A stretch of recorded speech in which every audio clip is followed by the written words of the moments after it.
April 15th, 2012, Farmington Hills, Michigan. 19-year-old Tucker Cipriano and his new friend, 20-year-old Mitchell Young, are high on synthetic marijuana. Tucker, a troubled kid from the time he was adopted, has decided he wants to murder a family for money and leave town, never to be seen again. After several attempts that night, Tucker decides the family he should kill is his own. The incident that night shocked a community and left two kids charged with murder, each pointing the finger at the other. This is Tucker Cipriano, a family torn apart. Hey y'all, I'm Chris Calvert. And I'm her husband, Rob Potter. Welcome to Hitch to Homicide. For better or worse. Till death do us part.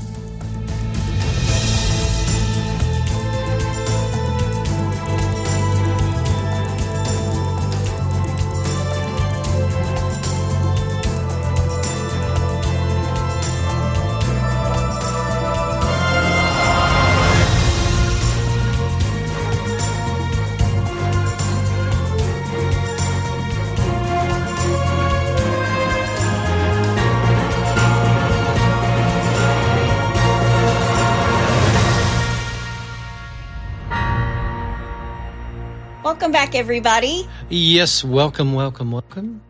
And I know you'll appreciate this one, babe. Okay. Welcome to our Native American friends, and especially the Cherokee Nation. Yes! Yes. My people. Yes, they are. You have some Cherokee blood in you. Yes.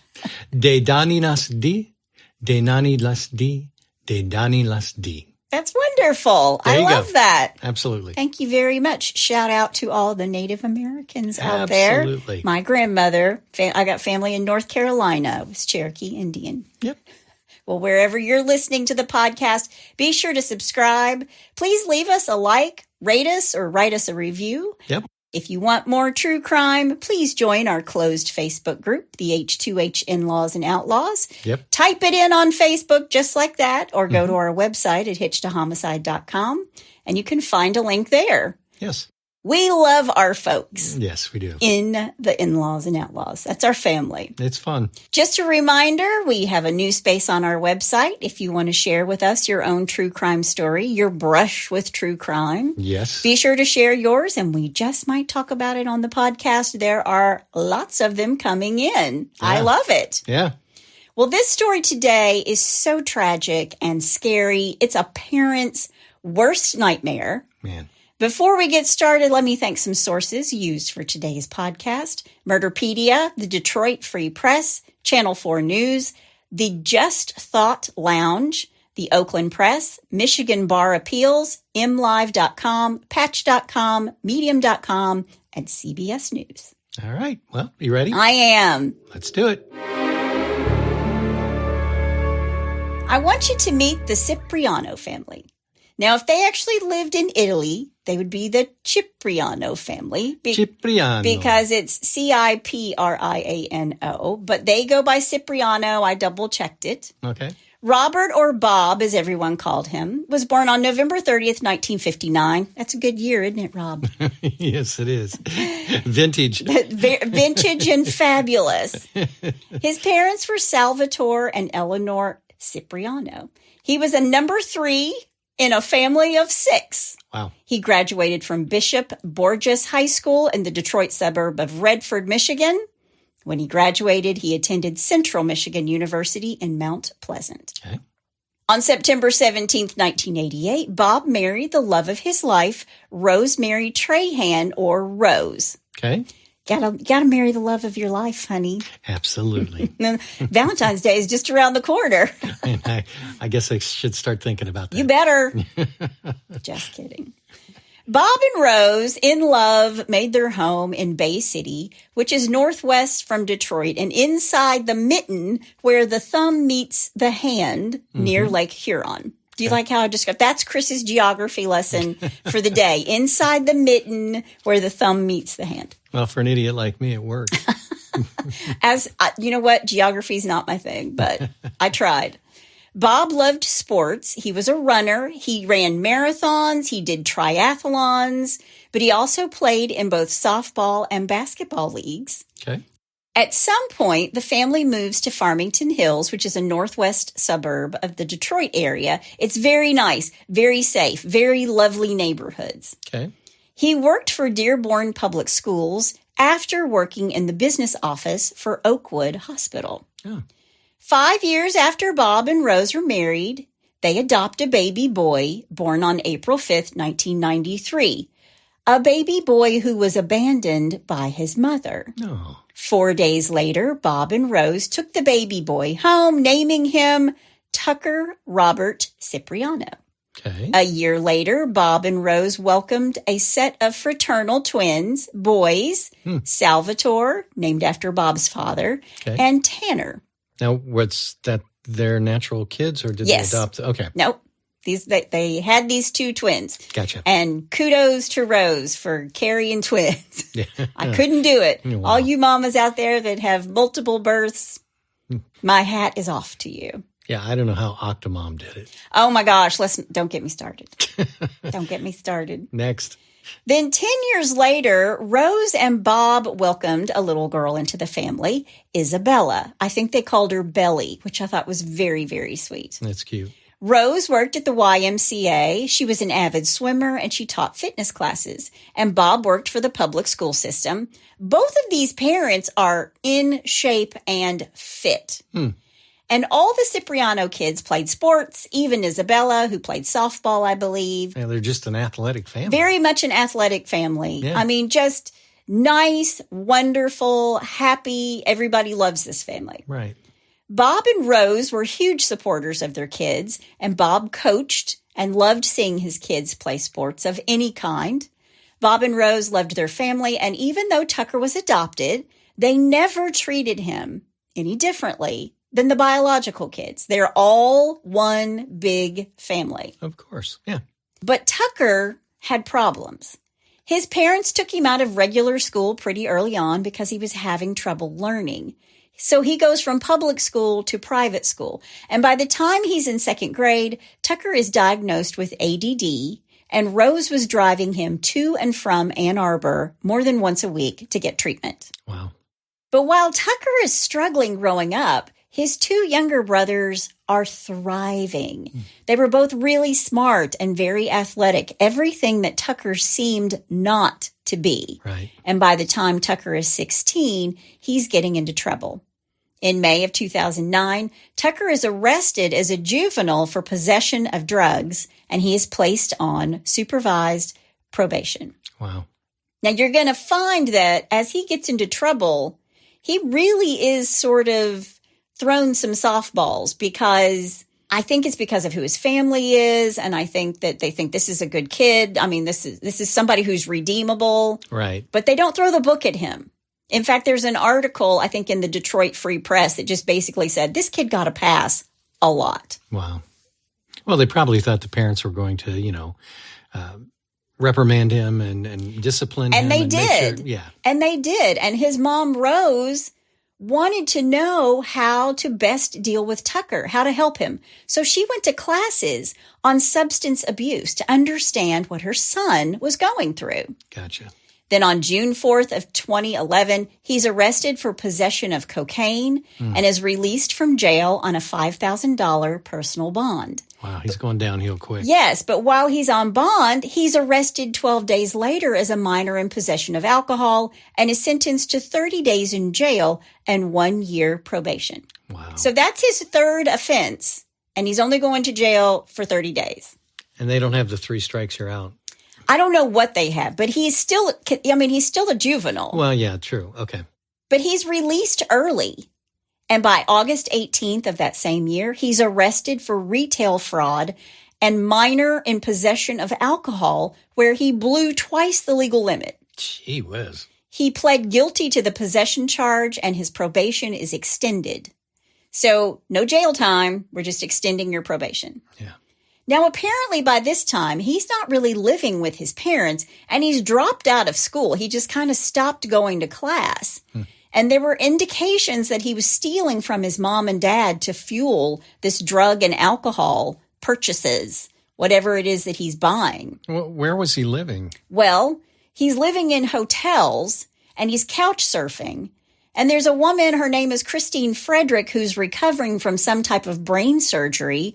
He lives with her from time to time. Okay. These kids have nowhere to go, and he heard about her through some of his friends. Now, I have a hard time saying he had nowhere to go. He could have gone home. Yeah. He just needed to straighten up his act. Well, and he knew that if he went home, he'd have to abide by their rules. Consequences. Yeah, absolutely. Families have rules. Yep. Actions have consequences. My house, my rules. Who you quoting now, honey? That's Chris's rule. How many times did the kids hear that? My house, my rules, even as adults. Yeah. And what's the rule at the dinner table? No phones. No cell phones at Chris's dinner table. Yep. The no. That's my time. Doesn't matter how old they get. Doesn't matter how old. And we love it. It's the best time we have together. Nobody has a distraction. It's just us. Yep. So according to this woman, Christine, that he's kind of living with off and on, right? She thinks he was on the right path because he didn't go out. He didn't leave the house because he didn't want to, quote, be around any bad influences, end quote. And I don't know if I buy that because he's still getting into trouble. Yeah. September 17th, he's arrested for breaking and entering and being a minor in possession. This is all in his senior year of high school. Wow. I already said he stopped going to school, and eventually he just drops out. Okay. Then he pleaded guilty in October to one count of possessing a controlled substance, which is a 4-year felony. Wow. From the June 11th arrest. And then on December 15th, Oakland County Judge Michael Warren sentenced him to 153 days in jail with 55 days credit for time served and 2 years of probation. Jeez. So the reason I'm telling you all of this is they were giving him these light sentences for these offenses. And when he's serving this time, he actually wrote to the judge and asked if his sentence could be reduced to probation if he would join the Marine Corps. Okay. And on February 1st, 2012, the judge says, I'll think about it. I don't know if he actually tried to join the Marines or not. But when he is released, he's ordered to report to his probation officer twice a month. Okay. But while he's on probation, he's worried about violating it and having to go back to jail. So instead of using cocaine, he became a fan of a synthetic marijuana that at the time was legal. It's no longer legal. Right. And it was sold at gas stations. Oh, I remember that. Yeah. It was called K2 or Spice, as it's sometimes referred to. Right. You could do Spice and it wouldn't show up on a drug test. But it is a scary drug. What's the effects of it? Some of the effects of the drug are familial discord, check. Destruction of interpersonal relationships, check. Irreversible cognitive impairment, I'm already going to tell you, check. Okay. Stroke, seizure, heart attack, self-harm, suicidal ideations, psychosis, and death. Other than that, gee whiz. It can cause hallucinations, delusion, paranoia, confusion, altered perceptions, and depersonalization. Wow. This is the drug that Tucker is doing. Man. And Tucker's not living at home. He's on the streets. He's couch surfing. But it's around the end of March and the beginning of April of 2012 that Tucker meets another homeless kid, Mitchell Young. Mitchell Jordan Young is born on January 16th, 1992. Mitchell's nickname, I think he gave it to himself, is Roderick. I'm going to call him Mitchell. I think Roderick was his street name. I'm going to call him Mitchell. I'm going to call him by his given name. Of all the names that you could choose, Roderick. Why Roderick? I don't know. It's hard to say. I mean, and he's a young guy. He's born in 1992. Hello, I'm Roderick. Yeah. I don't think he uses the British accent, but yeah, Roderick. Sorry to all the Rodericks out there. Yeah. Hello. Own it. But if your name is Mitchell and you live in the Midwest, you should probably stick to Mitchell. Yeah. The story is that Mitchell, who's never been in trouble that I could find, is homeless and living out of his truck, or he is also couch surfing to survive while he works at a fast food or a quick service restaurant. All right. And he's trying to save enough money to go to college. And according to Mitchell, his mother kicked him out of the house because he didn't get into college. What? Yeah. Wow. And according to him, He was applying to MIAT, the College of Technology, or Michigan Institute of Aviation and Technology. Don't know if that's true or not, but I wanted to give you what I found out while I was researching. Sure. I will grant you this. Mitchell Young had a tough upbringing. He had a stepfather who beat him and was abusive. Tucker Cipriano did not have a tough upbringing. Yeah. But Mitchell and Tucker start hanging out together with Tucker's BFF, his best friend, Ian Zinderman. And they're all smoking K2. Tucker's younger brothers are doing really well in school, and Tanner is actually on course to be the valedictorian of his class. And it should have been Tucker's senior year. He's a year older than Sal and Tanner, the twins, who are in their junior year at Detroit Catholic Central High School. Okay. Tucker has been living in the 2-lane motel in Farmington Hills. Then he moves to the Park Motel, also in Farmington Hills. And after 2 visits with his probation officer, he never goes back. And they never go looking for him. Really? And his parents can't keep track of him. So he has no warrants for his arrest or anything like that for skipping probation? He does, but they are not actively looking for him.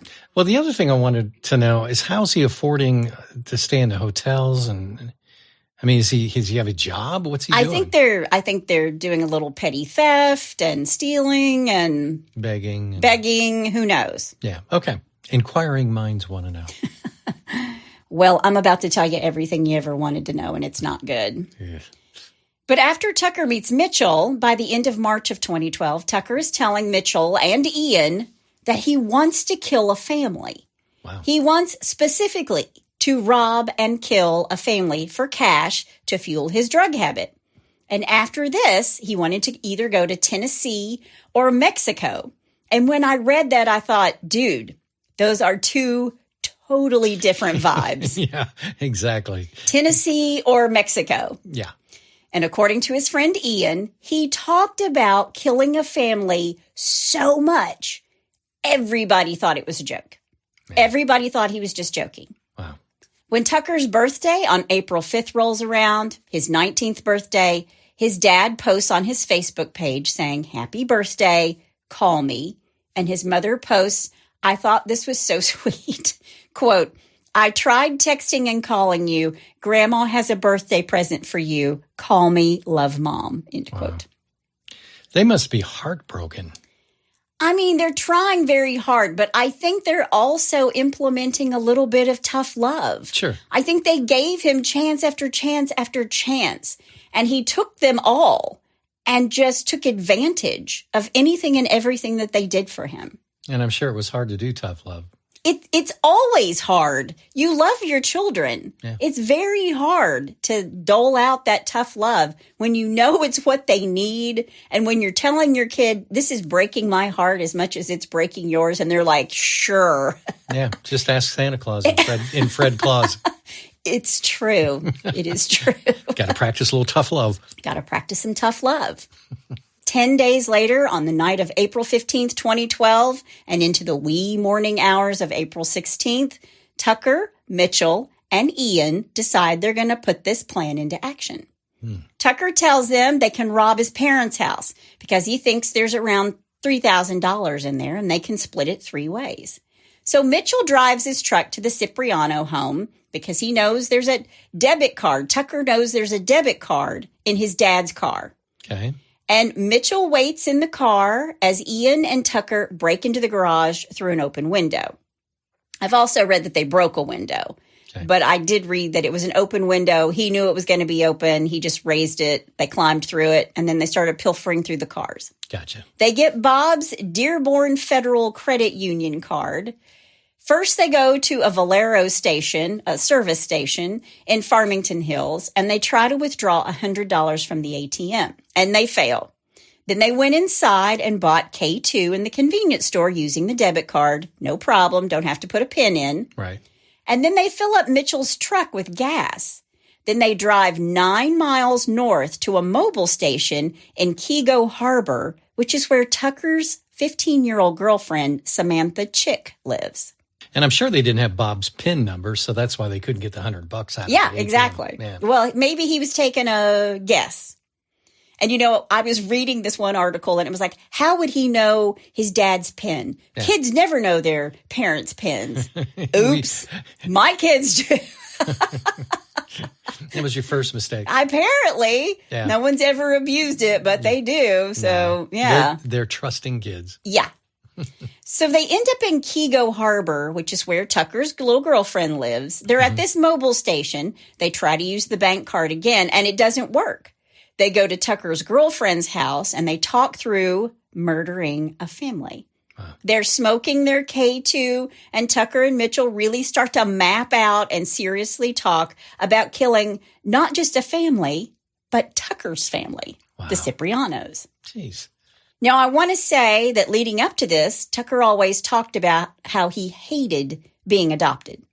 And even though his parents didn't treat him any differently than the other 3 kids, he felt different. And I don't know, I have to give him that. I'm not adopted. I don't understand what that feels like. So, I'm sure he did feel different. Right. I think that they went to great lengths to make him very much one of the kids. Didn't matter if he was a biological child or not. Well, and too, it sounds like he's got some mental things going on. So if he was a little paranoid or depressed or whatever, I don't think they could have done anything to make him feel like he was any more part of the family than he was. Well, they're taking him to psychologists and psychiatrists. Yeah. He's got ADD. They've done everything that they can to help him. Sure. When he starts using drugs, she's going to meetings to figure out how to best care for her son. Yeah. And drug use for someone that's got any kind of emotional or mental problems can accelerate that terribly. Absolutely. Thank you, Dr. Rob. Yeah. He's open on Tuesdays and Thursdays. Absolutely. I'm writing music the rest of the time. But he feels different. I want to get back to my main point, that he does feel different. Right. And part of that is the Cipriano boys are tall. They're over 6 feet, and they're athletic, and they're popular, and they're smart. And, he's shorter. He's like 5'8" or 5'9". And he doesn't feel adequate. He doesn't feel adequate, and he's a little bit of an outcast. Right. But I'm telling you now, if you didn't know he was a kid who'd done really bad things, it's hard not to think that he is cute. He's a handsome boy. Tucker and Mitchell are both very handsome young men. Okay. But for Tucker, on top of feeling less than, he found out, apparently, that his birth mother, who I understand he had searched for, died just a few days before April 15th. Oh, really? The night that they are breaking into the garage and smoking spice. Wow. Now, according to Ian, Tucker and Mitchell come up with their, quote, batting order. Both of them discussed assignments about who would kill which members of the family. Mitchell was supposed to take the parents, and Tucker was going to take his brothers. At this point, Mitchell volunteers to murder 8-year-old Isabella, Little Belly. Wow. And according to Ian, this is the only moment that gave Tucker pause because he loved his little sister very much. So they rethink the plan to murder, and they go back to the Cipriano house, and Tucker climbs back through the window in the garage, and they find a gift card, like a Visa gift card. Okay. And it has a sticker on it that says there's $265 on the card. Okay. So they take this card and leave again. They drive back to his little girlfriend's house in Mitchell's truck. But once they're at the chick's house, the last name is Chick, so it's possessive. Really? They're also at the chick's house because it's his girlfriend. I know. That's making me laugh.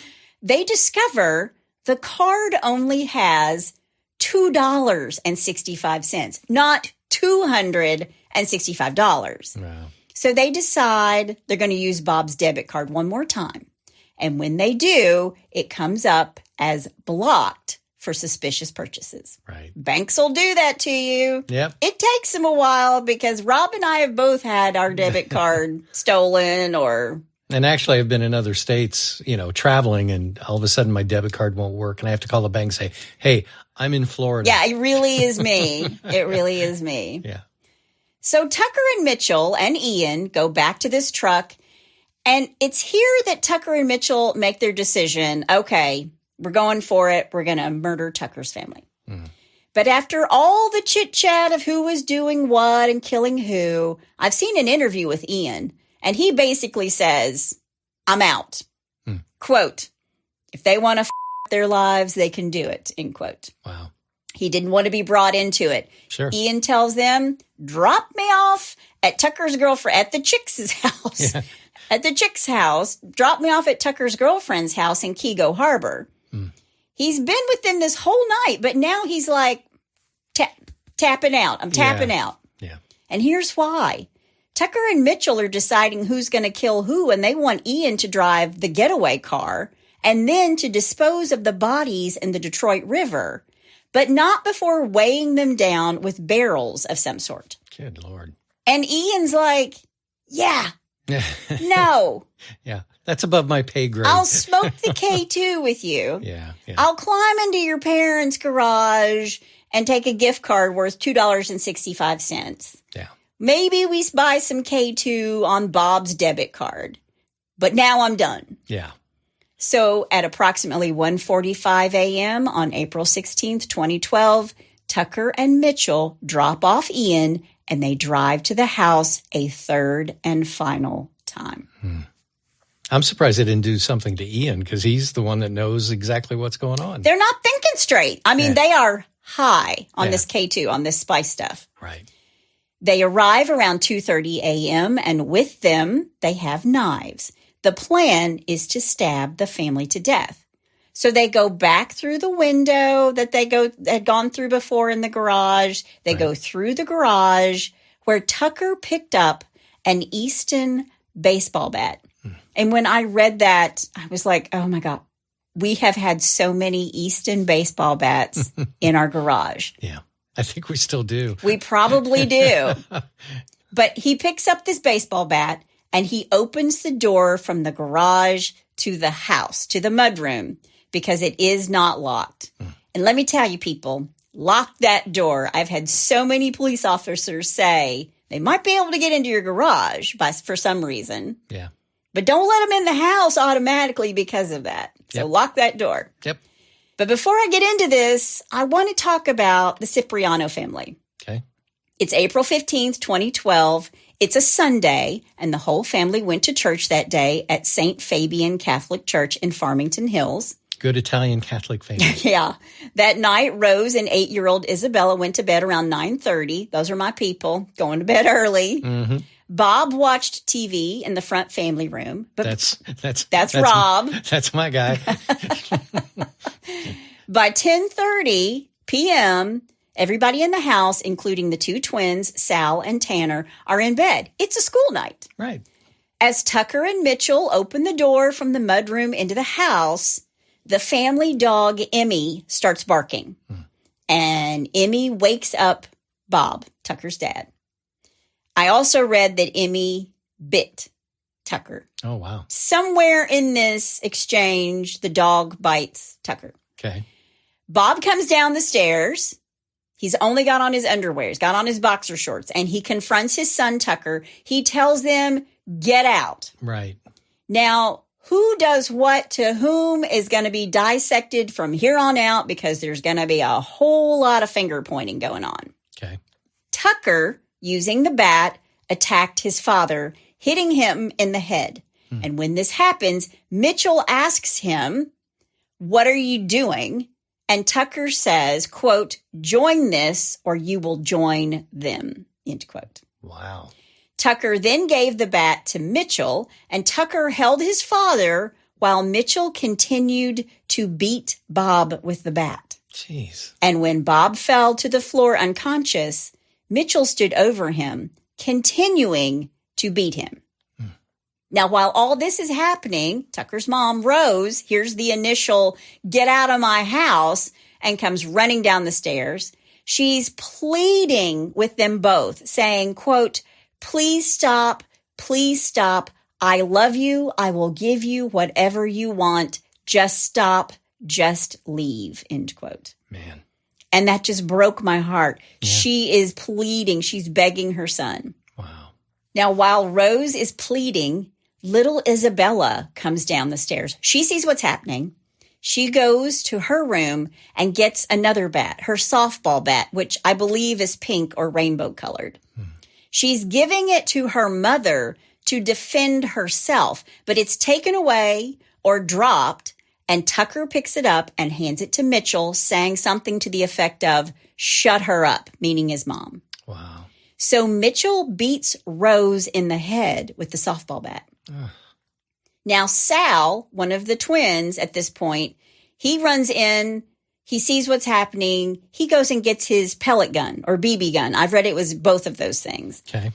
But when he's confronted by Tucker, Tucker beats Sal in the head with the baseball bat over and over, and he beats him, or Mitchell beats him, even with the butt end of the gun until it breaks. Jeez. In a nearby bedroom, Tanner, the other twin, is getting a phone and he's hiding. Okay. Tucker came into Tanner's bedroom looking for him, but Tanner hid under a desk and the light was off in the room. And he can't see his brother hiding, and he yells back to Mitchell, quote, "There's still one more, search the house," end quote. Man. Tanner calls 911. He tells the 911 operator that his brother and a friend are at the house beating his family. Tanner could also hear his little sister yelling, quote, "I thought he loved me, Mom. Why is he doing this?" End Oh, quote. my gosh. Wow. And Rose said in her stupor, I mean, she's been beaten in the head, Yeah. quote, "I don't know," end quote. Jeez. Now, at some point during this, Tucker runs from the house. He hops in Mitchell's truck and he drives away, leaving Mitchell behind. Now, the police are on their way, lights flashing, sirens blaring. And when they arrive, the house is mostly dark, but through the front door, they can see Isabel standing in her nightgown. And at that point, Mitchell ran past her, knocked her down, and goes running up the stairs. Now, the front door is locked, but Isabel opens it for the police. Yeah. She lets them in. They rush up the stairs and they find Mitchell on the second floor. He's covered in blood. They order him down. They cuff him. Then more officers arrive. But it is carnage in this house. I'm sure. Bob is on the floor of the kitchen face down. Next to him is the pellet gun. The stock is completely broken off. Wow. Bob Cipriano is dead. Wow. On the basement stairs is Rose. She's moaning. She's able to make sounds, but she can't really talk. She's out of it because she's been beaten in the head with a baseball bat. Right. Blood is spattered on the fridge, the cabinets, the ceiling. Ugh. There was blood puddled all throughout the first floor. There were bloody latex gloves on the second floor in the master bedroom. Sal has been beaten so badly that he is completely unresponsive. Wow. Both of the bats are by his body. Jeez. Rose and Sal are rushed to the Botsford Hospital. The paramedics did not think Sal would make it. They thought he would be DOA. But he was alive, barely. And when I say barely, the doctors had already called the transplant team to harvest Sal's organs. Really? That's how bad it was. Wow. The only two who were physically unharmed were Tanner and Isabella. And I say physically unharmed because they are mentally harmed for the rest of their life. Yeah, you don't go through something like that and come out on the other side okay. Yeah. Yeah. In the master bedroom, police find a safe. It's open with the key in the lock.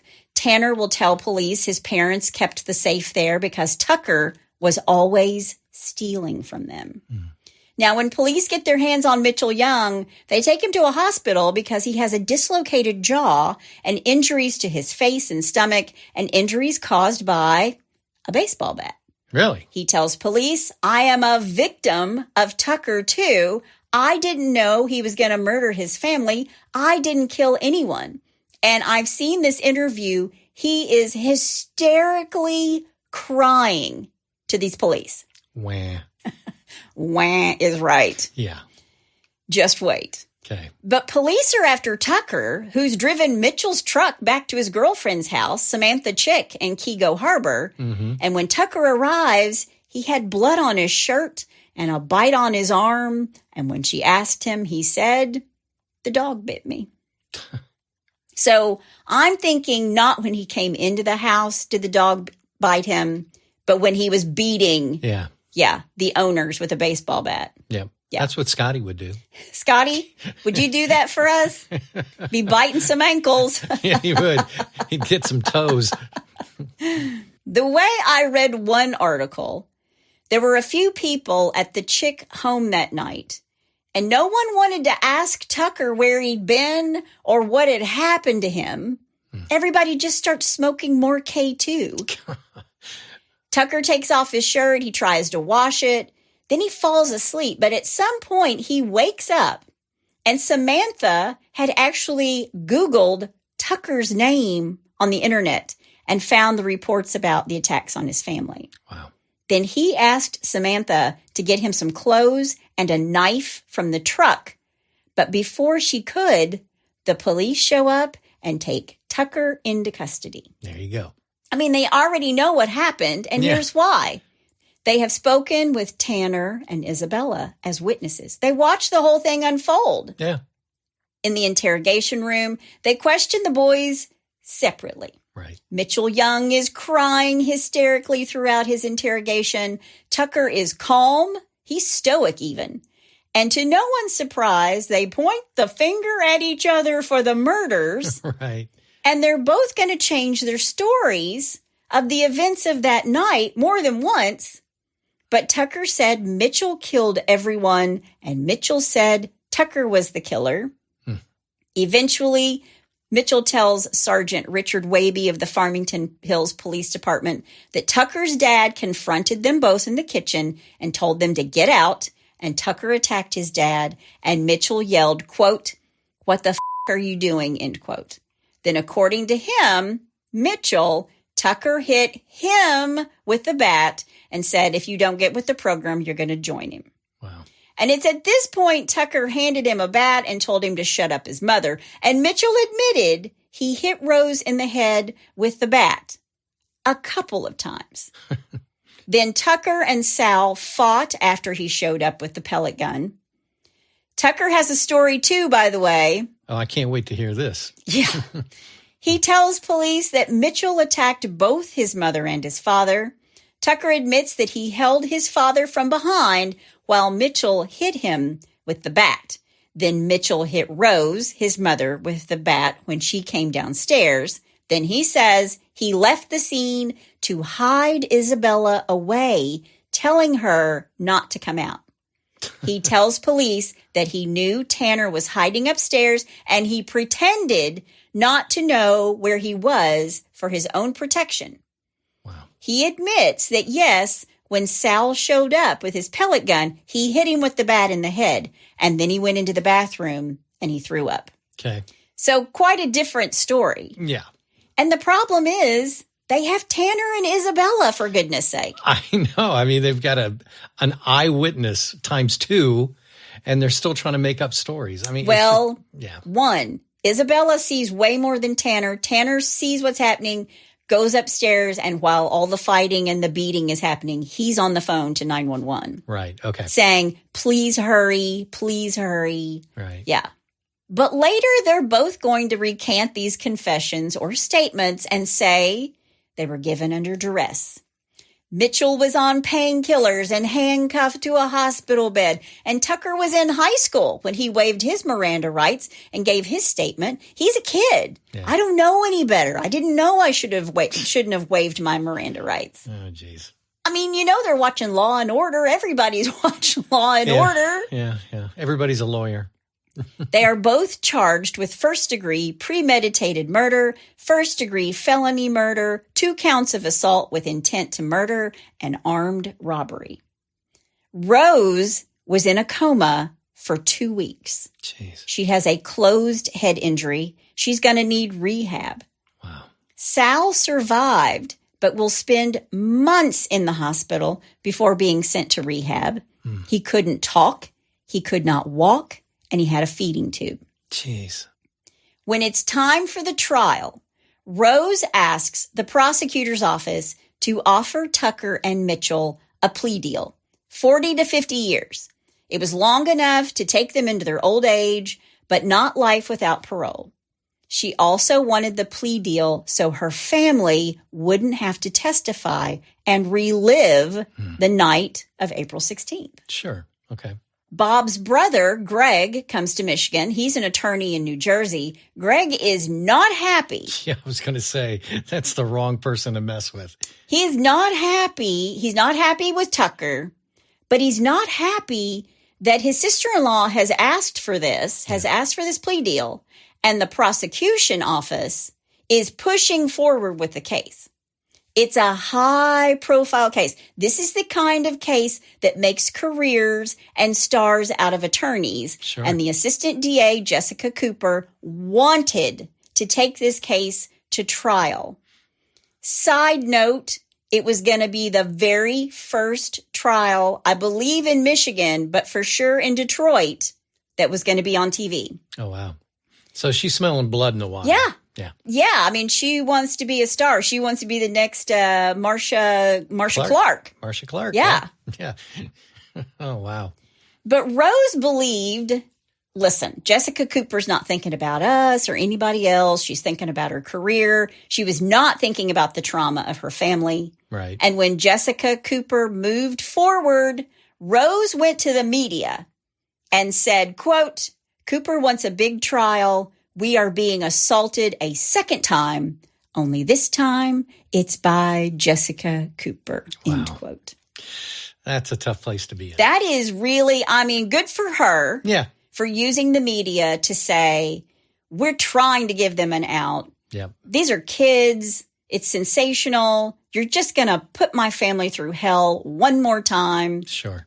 Meanwhile, Uncle Greg is talking to Tucker in jail, asking him to plead guilty so the family won't have to relive the night. To which Tucker says, quote, "I feel disrespectful for saying this, but I feel that fighting for the rest of my life is the only thing I have, the only option I have left. Giving up is like hanging myself." Oh, whatever. Yeah. Okay. He goes on to say, "That's what it feels like to me," end quote. And his Uncle Greg said, quote, "Well, your dad paid for it with his life. Yeah. And if you have any hope whatsoever of redemption of your soul, you will do something," end quote. Right. And Tucker replied, quote, "Greg, don't come at me like that," end quote. Wow. So he kind of wants to go to trial. Yeah. I mean, he's going to blame it on Mitchell. He's going to blame it on Roderick. Right. Yep. But what Uncle Greg could not do, his brother Tanner did accomplish. So Tanner goes, he meets with Tucker and says, quote, "The biggest moment of your life could be right now. It could be deciding that this trial could be about forgiveness, taking responsibility and loving each other. Right. What is more meaningful to me is that you take responsibility for the first time in your life, just like Dad always wanted you to," end quote. Wow. To which Tucker replied, quote, "This opened my eyes and broke my heart. I feel like it's the only way I will be able to express my love for the family enough. I'm taking responsibility. You know, I'm sorry for being the way that I did.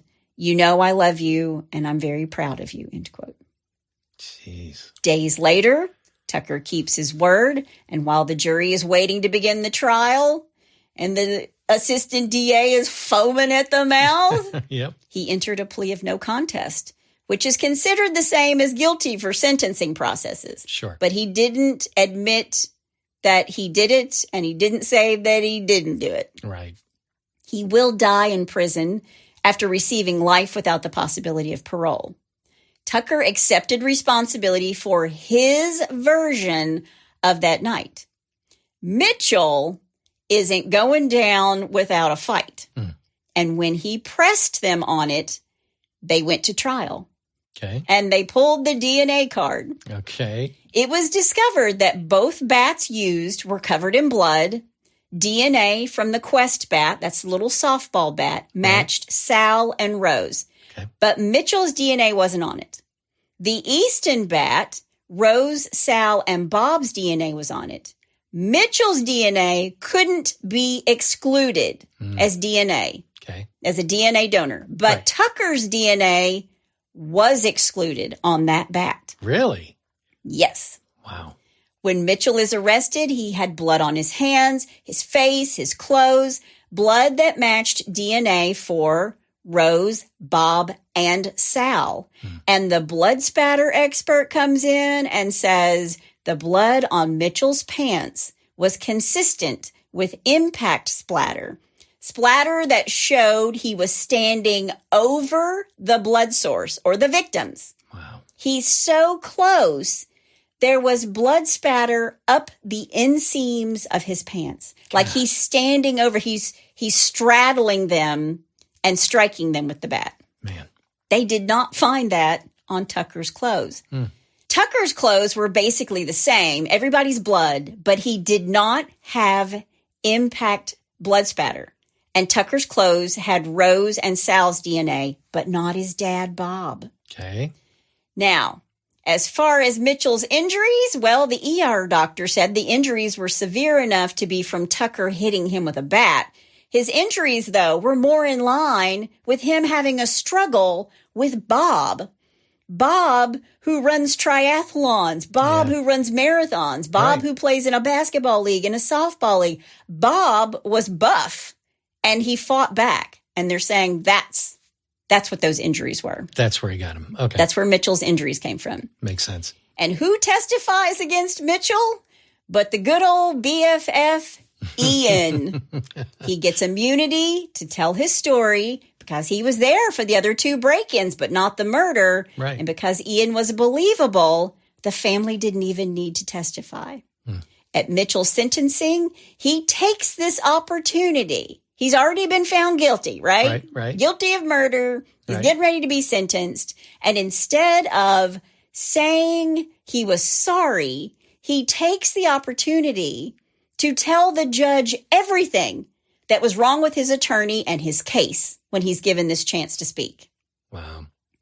He, too, is sentenced to life without parole. And the judge said, quote, "Your refusal to take any responsibility is unbelievable," end quote. Good for him. I mean, even after he berated his attorney is standing next to him. He's like he has this list of all the things that were wrong in his trial and that his attorney didn't represent him well. And after he finished and when the judge stopped him, his attorney just looks at him and says, this is a disgrace. He doesn't have words, but he just finally says something to the effect of, he's a disgrace. Wow. This is a disgrace. Wow. Mitchell will make a formal appeal in December of 2014. His conviction is upheld. As for the Ciprianos, Tanner graduated valedictorian, went on to Notre Dame and graduated. Sal had a long road to go, but he is now walking. He still doesn't talk. He texts to communicate. Mm-hmm. Isabella graduated from high school. So did Sal. I read that happened at about the same time. Okay. Isabella went on to Notre Dame on scholarship, and I read she wants to be a doctor. Good. Now, there's a 5K charity run to help with the expenses and medical bills and needs of Sal. I will put a link to the charity in the show notes. They run this 5K every year, and I believe Sal has even been able to walk it now. Oh, good. Tucker is serving his life sentence. I do not know if he is in contact with his family or not. Yeah. But that is the story, the tragic story of the Cipriano family. And that's all I have to say about that.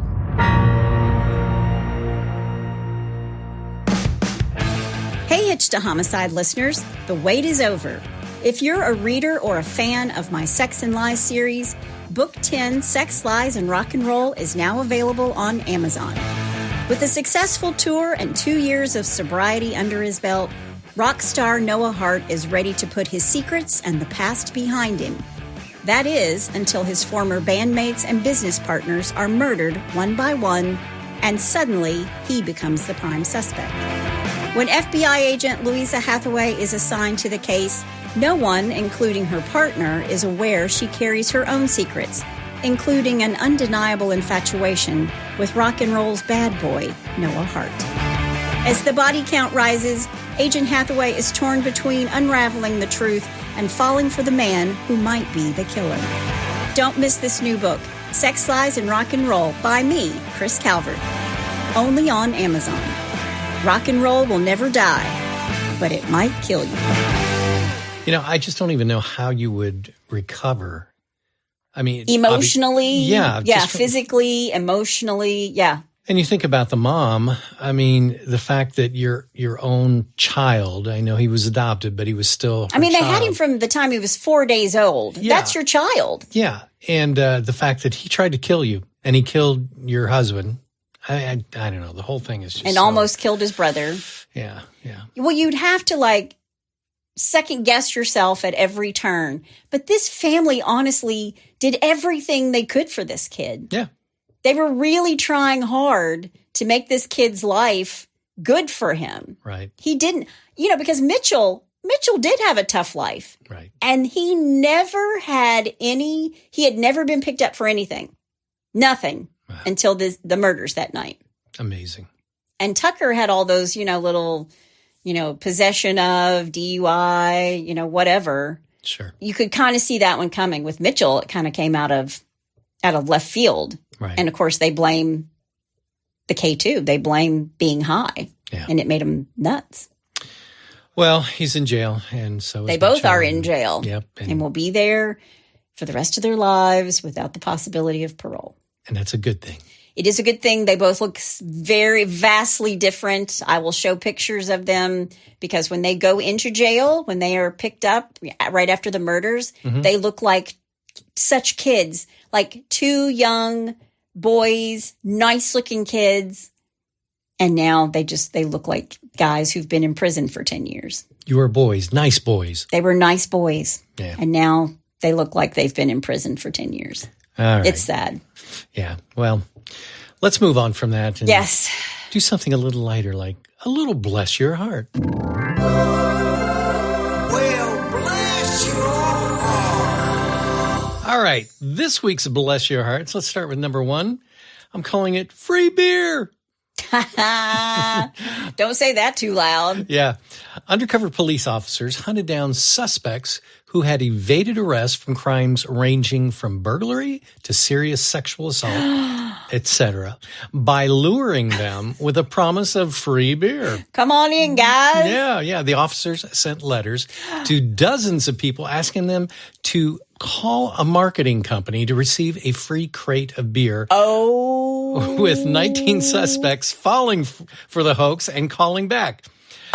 But that's genius, actually. Yeah, but they were actually being put through to the Chesterfield police station.